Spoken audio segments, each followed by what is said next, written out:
I'm Jerry James Stone, and you're watching Cooking Stone. On today's episode, we're going to make s'mores on a stick.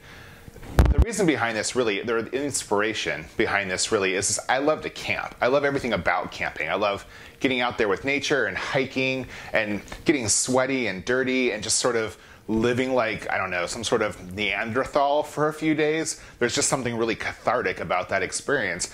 And the best part about it, or one of the best parts about it, is when you come back after a full day of, after a full day of being out in nature and you sit around the campfire, had your dinner, and you make s'mores, and there's just toasted marshmallow and chocolate everywhere, and you just continue to be a hot mess. And I really enjoy that for some reason. So for this year's Halloween, I wanted to make a recipe that kind of was an ode to that, with a little bit less of the mess. So I'm making s'mores on a stick, and I think you're gonna like it. Enjoy. The first thing we need to do for making these mini s'mores, since we don't have a campfire, is to melt our chocolate. So you don't need a double boiler, but you can sort of hack it. So I have a small saucepan here. It's filled with water, but it's just high enough where the water's not gonna burn out. And what I'm gonna do is I'm gonna put a bowl over there, a metal bowl over the top of it. And so that will allow it'll heat the bowl, which will, melt the chocolate without burning the chocolate. Because if you heat chocolate too quickly, let's see there, if you can kind of see that. If you heat chocolate too quickly, it's going to get kind of grainy and unpleasant. So we're going to begin by melting our chocolate this way. So we have our chocolate in there, and what you're going to do is just kind of let this begin to melt. Like I said, you have this bowl. We're kind of doing a hack job of a double boiler here. The water is not touching the metal bowl, it's only steaming it. So you want enough water in your saucepan.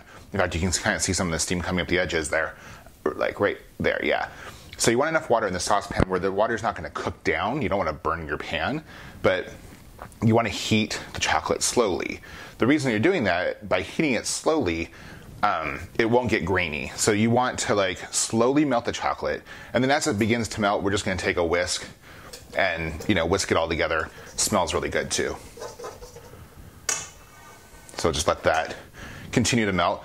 Another thing here too is you don't want to just throw in a whole chocolate bar. You want to cut it into chunks. It'll melt much faster that way. So the chocolate is nice and melted now. Now we're going to coat our graham crackers with the melted chocolate.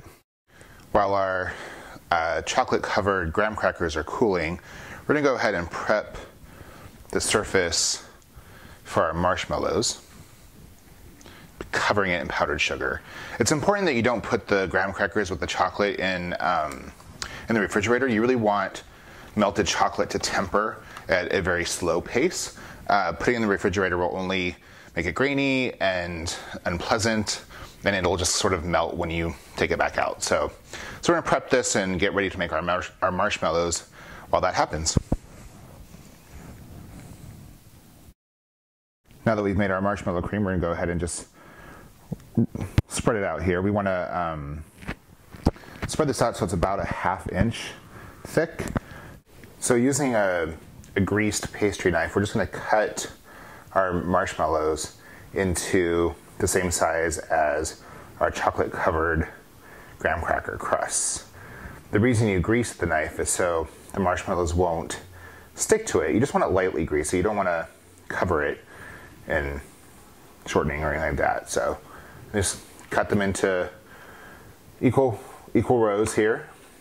Now that the chocolate has set, which only takes about an hour or so, we're gonna cut our graham crackers into 8 equal pieces, which luckily enough, graham crackers come with all these little lines to help you do that. So just go ahead and cut them down. Now probably the most frustrating part of this experience is building these little s'mores. It helps if you wet your hands. You don't want to grease it like you did the knife, but just compile marshmallow between 2 crackers like a regular s'mores. And luckily enough, the marshmallows are sticky enough that they'll just stay together. After you make the sandwiches, you're just gonna, not the sandwiches, but the s'mores, just gonna pierce each one with the stick, and then there you go. S'mores on a stick. I wanted to point out that you can add that campfire experience by torching, or not torching, but maybe toasting your s'more on a stick right before you eat it. Just, safely take a cooking torch to it, kind of brown each side. There you go. How lovely is that?